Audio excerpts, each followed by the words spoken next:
Dans cette vidéo, nous allons présenter une étude électrique des réseaux basse tension. Il s'agit du choix de la section d'une ligne entorsadée. Séance 2, partie exercice. Donc, ces exercices vont répondre à la question quelle section utiliser pour alimenter un abonné ou un groupe d'abonnés. Voilà. Donc, on va commencer par présenter les caractéristiques des conducteurs torsadés, des sections qui sont en service. Donc, nous avons la colonne à résistance kilométrique à 30 degrés Celsius, le terme R plus X tangente phi, qui va nous permettre de déterminer le moment spécifique. Donc, R, c'est la résistance kilométrique, X, c'est la réactance kilométrique. Elle est égale à 0,1 pour les conducteurs isolés et 0,35 pour les conducteurs nus. Tangente phi représente le déphasage. Elle est égale à 0,5 pour un cosinus phi de 0,9. Voilà, donc la colonne moment spécifique, qui est déterminée par cette formule, l'intensité admissible ou bien intensité de limite thermique. Donc lors du choix de la section, on va prendre l'intensité admissible juste supérieure à l'intensité calculée du départ. Donc, et on va noter donc la section et le moment spécifique M1. Là, nous avons donné les formules qui permettent de déterminer ces valeurs-là. La résistivité à une température θ2 en fonction de la résistivité à une température initiale. La résistivité à la température initiale, elle est généralement donnée à 20 degrés Celsius dans les bouquins. Et on détermine la résistivité à 30 degrés Celsius. Ensuite, on calcule la résistance kilométrique par la relation R égale ρ L sur S. Et enfin, le moment spécifique par cette relation, tout en sachant que U est égal à 400 volts. Voilà. Donc, on va commencer l'exemple 1. En région rurale, la chute de tension admissible est égale à 10%. Donc, la puissance demandée est de 40 kW et la distance entre le poste de distribution publique et le projet est de 500 mètres.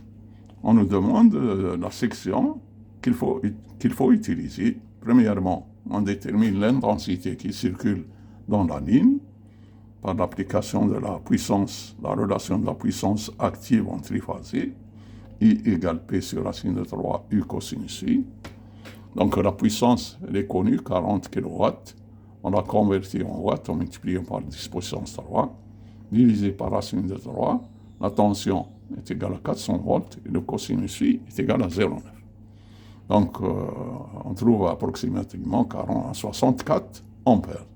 Donc, ce chiffre-là, 64 ampères, on va l'utiliser sur le tableau. Donc, on peut revenir pour voir.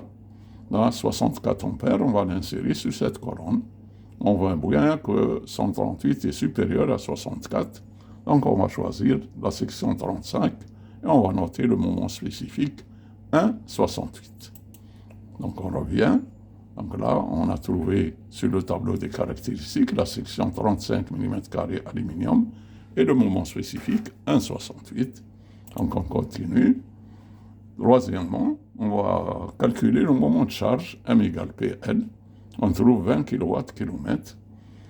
Donc, quatrièmement, on détermine la chute de tension en bout de ligne par la relation delta U sur U égale M sur M1. M, on a trouvé 20 kW/km. Et M1, on a noté 1,68 pour la section 35 aluminium torsade. Donc, le résultat de la chute de tension, 11,90. Cette valeur calculée est bien supérieure à la valeur admissible, qui, elle, est de 10%. Donc, la section 35 carré ne convient pas.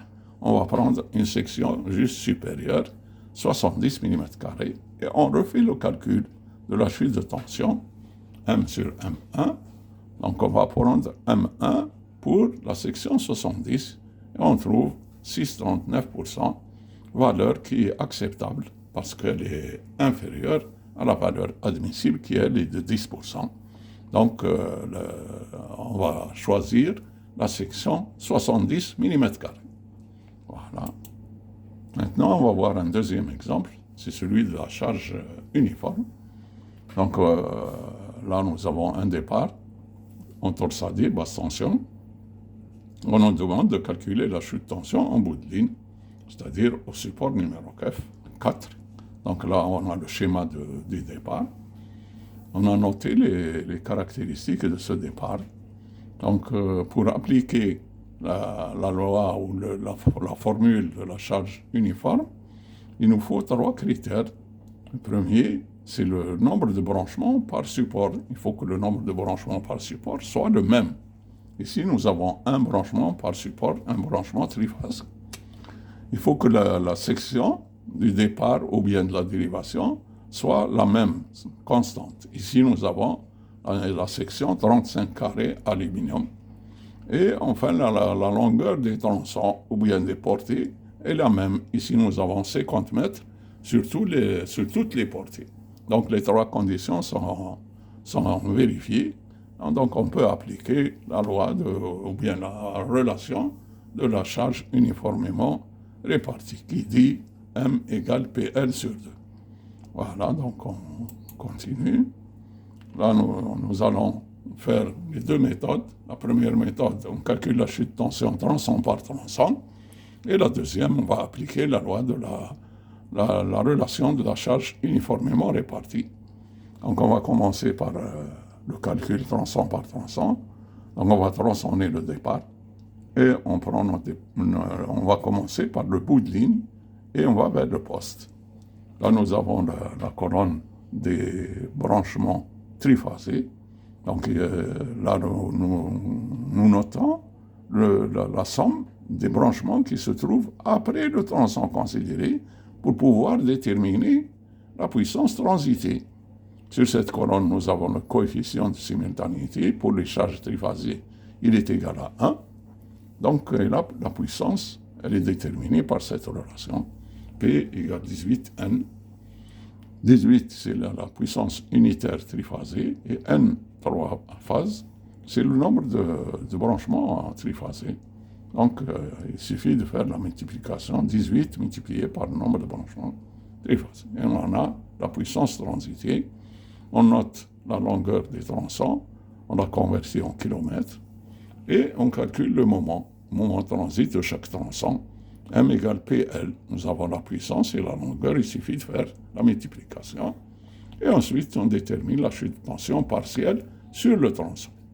On fait le même calcul pour tous les tronçons, et à la fin, on fait la somme de la chute de tension. Nous trouvons 5,36 en bout de ligne, 5,36%. Maintenant, on va voir la deuxième méthode, c'est la méthode de la charge uniforme. Donc, on applique la formule M égale PL sur 2. La puissance, c'est la puissance totale. Nous avons 5 branchements triphasés. Ça nous fait 18 fois 5. Multiplié par la longueur totale, elle est égale à 200 mètres. Donc, on a converti, ça fait 0,2 km. Et on divise par 2. Nous trouvons 9 kW/km. Ensuite, on détermine la chute de tension d'état U sur U égale M sur M1 égale à 9 divisé par M1, 1,68, on trouve 5,36, ce qui donne le même résultat qu'avec la première méthode. Donc, c'est bon. Voilà. Donc, pour plus d'informations, nous vous invitons à visiter notre site web, bedelec.webnode.fr, et vous pouvez nous contacter à cette adresse email. On vous propose la prochaine vidéo, extension BT. Comment faire une extension. Et voilà. Donc, on vous offre quelques fleurs et on vous remercie de votre attention et on vous dit au revoir à une prochaine fois.